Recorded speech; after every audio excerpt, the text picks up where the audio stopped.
कौन सा समाचार रहा सुर्खियों में, किस घटना को नहीं मिल पाया मीडिया में स्थान, कौन सी खबर सही जगह से चूकी, क्यों चली गई फ्रंट पेज की न्यूज भीतर के पन्नों पर, कौन से लेख का क्या है सार, क्या रहा हर दिन का खास, आप देखेंगे सलिल संदेश के साथ। अब प्रस्तुत है सोशल मीडिया के हर प्लेटफॉर्म पर मोदी का समाचार रोक। नमस्कार, सलिल संदेश के समाचार प्रभाग में आपका स्वागत है। मैं मोहनलाल मोदी रोजाना की तरह एक बार फिर समाचार की समीक्षाओं के लिए आपके सामने उपस्थित हूँ। प्रारंभ दैनिक भास्कर से करेंगे। दैनिक भास्कर का सेकंड पेज ग्वालियर की एक हृदय विदारक खबर को इन्होंने सेकंड लीड बनाया है। पत्नी को पति ने सरेराह 4 गोलियां मारी, मौत हो गई, लोग वीडियो बनाते रहे। ये स्टोरी थोड़ी सी मानवीय सभ्यताओं की ओर इंगित करती है। पहले तो ये जान लें कि जो मरने वाली है और जो मारने वाला है,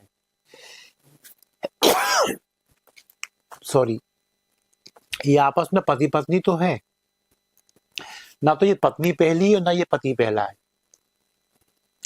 दोनों ने एक से अधिक शादियां की हैं। जब पसंद नहीं आया तो बदल दिया और पसंद नहीं आया तो मार दिया। इस तरह की जो चीजें हैं, ये अत्याधुनिक सोच के जो लोग हैं ना आजकल, जिन पर कोई टिप्पणी कर दी जाती है तो बौखला जाते हैं। ऐसा क्यों कहा, किसी को क्या हक था।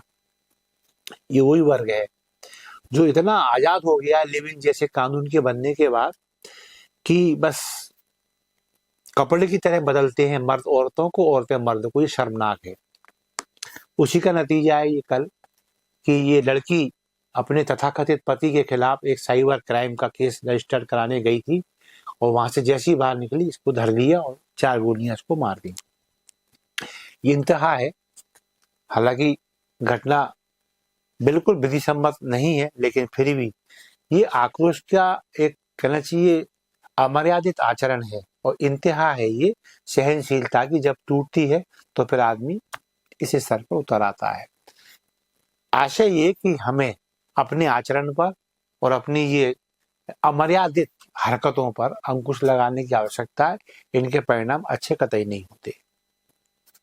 दैनिक भास्कर ने जो सेकंड फ्रंट है उसमें नेपाल की पहली महिला पीएम बनी कार्की, संसद भंग, 6 महीने में चुनाव होंगे। इस खबर को लीड बनाया है। बिल्कुल लीड के लायक ही ये खबर।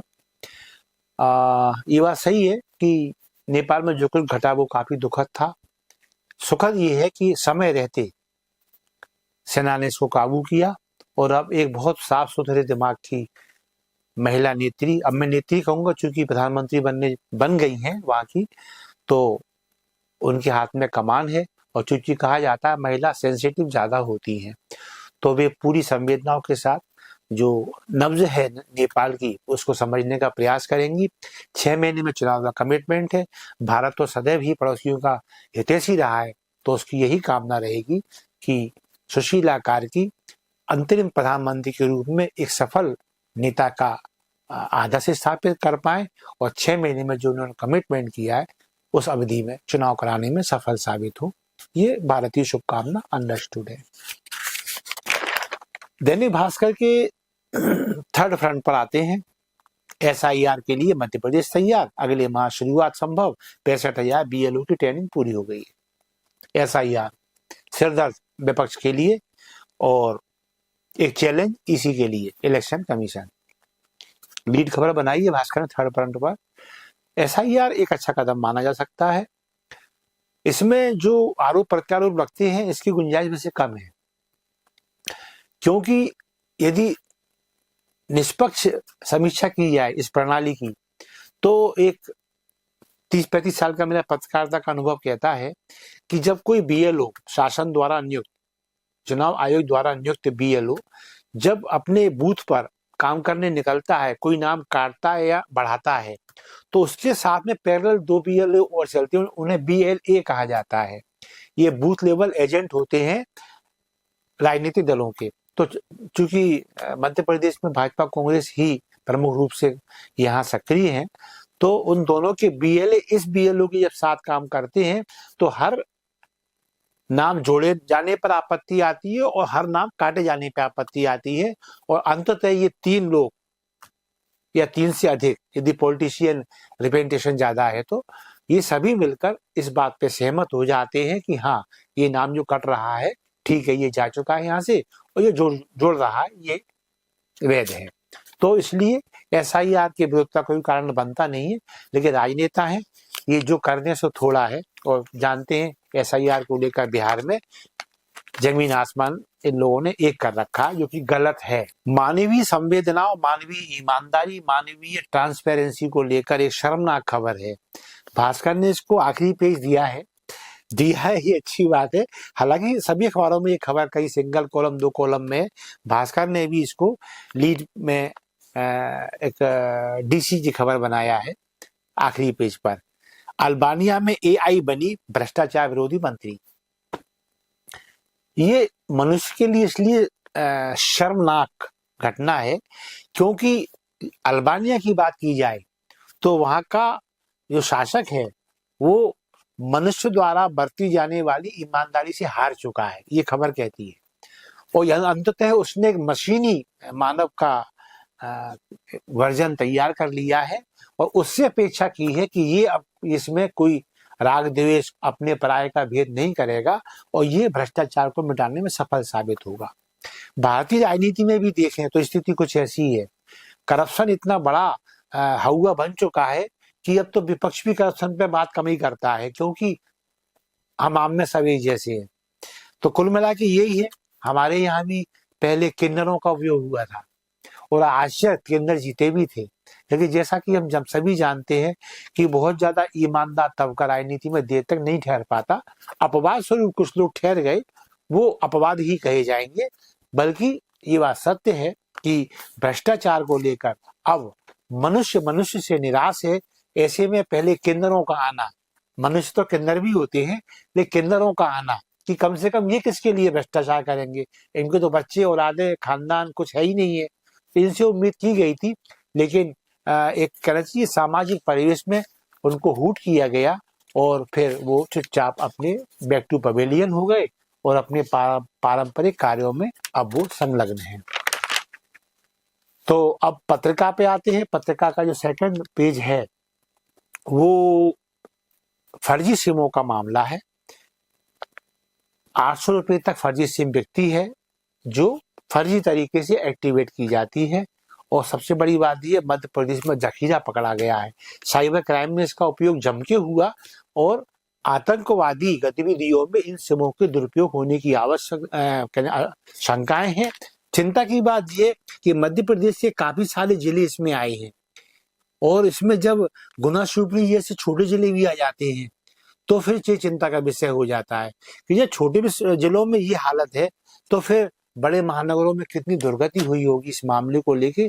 ये बड़ा चिंता का विषय है क्योंकि साइबर क्राइम डेली नित नए प्रयोग कर रहा है। इसमें बड़े बड़े बुद्धिजीवी इसकी चपेट में आ रहे हैं। बल्कि मैंने कई IAS IPS के पदेन और सेवानिवृत्त लोगों को इसका शिकार बनते देखा। तो मामला बहुत गंभीर है और जितनी कड़ी कार्रवाई हो सकती थी इसमें शासन को करनी चाहिए। अब चलते हैं, पत्रिका विज्ञापनों से लवरेज है, ठीक है। एक अच्छा समय आ रहा है विज्ञापन की दृष्टि से है। नवरात्रि आएंगी, उसमें भी बहुत सारे अब मेले लगेंगी, तो ये एक अच्छा पहलू है अखबारों के लिए कि विज्ञापन उन्हें मिलते हैं। भोपाल की मेट्रो को लेकर रोज कोई ना कोई खबर रहती है और अब ऐसा सपना दिखाया जा रहा है कि 15 अक्टूबर से इसका कॉमर्शियल रन शुरू हो जाएगा। शुभकामनाएं, ईश्वर करे ऐसा ही हो, क्योंकि बहुत सारी तारीखें ये लोग दे चुके हैं और अभी तक कोई तारीख ये तय न कर पाए। पूरा भोपाल खोद के रख दिया है मेट्रो ने। यहाँ जो शुरुआत सुभाष फाटक से इसकी होती है, इतनी बुरी हालत है कि वहां कोई निकल जाए, यदि कोई सेंसिटिव व्यक्ति या जिससे फेफड़ों का लंग्स का कोई रोग हो, वो यहाँ से इन्फेक्टिव हुए बगैर नहीं निकल सकता।